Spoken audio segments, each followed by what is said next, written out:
Wat is een ding vandag waarvoor jy dankbaar kan wees, wat die Here in jou lewe gedoen het? Een ding wat eintlik weggeraak het tussen al die geraas, tussen ander mense se opinies,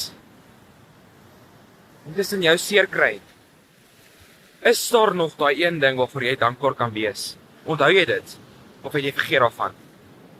Een van die grootste probleme vandag, en ek het gepraat oor die beloftes wat jy moet vashou, maar dit gaan baie dieper as dit.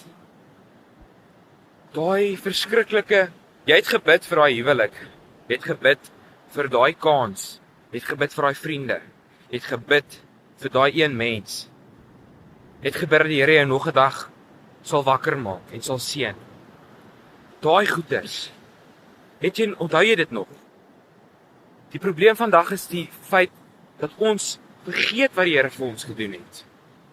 Die blote feit dat ek hierso kan staan en asemhaal en kan praat. Die blote feit dat jy na my kan luister. Dat jy kos het om te eet. Dat jy kan asemhaal, dat jy kan lewe.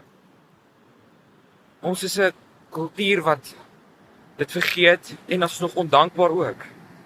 Vir die klein goeders wat eintlik verskriklik groot is. Vandag wil ek jou herinner om dankbaar te wees. Vir die klein goeders. En ook vir die groot goeders.